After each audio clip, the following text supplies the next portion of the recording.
ধরুন আপনার বার্থ চার্টে সান ভালো নেই, সেক্ষেত্রে সামাজিক অসম্মান, তারপর মিথ্যা অপবাদ, এগুলো কিন্তু হয়।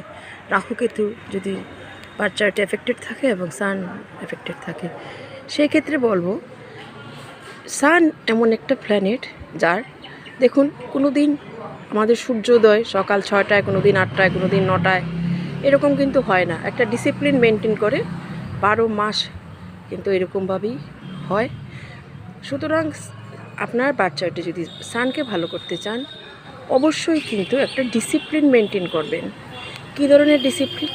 আর্লি মর্নিং ঘুম থেকে ওঠা, সূর্য নমস্কার করা, সূর্যকে ত্রাটক করা, সূর্যের কাছ থেকে এনার্জি নেওয়া, সূর্য প্রণাম করা ইত্যাদি করলে কিন্তু সান অটোমেটিক ভালো হয়। এমনটা তো হতে পারে না আমার বার্থ চার্টে কোনো একটা প্ল্যানেট খারাপ আছে অথচ আমি কিছু অটোমেটিক কোনো কিছু জাদুমন্তর করে ভালো হয়ে যাবে, তা কিন্তু হবে না। আমাদের অ্যাকশন, আমাদের চিন্তাধারা, আমাদের কার্যকলাপের মধ্য দিয়ে আমরা কিন্তু বার্থ চার্টের সেই নেগেটিভিটিটিকে অনেকটা কমিয়ে আনতে পারবো।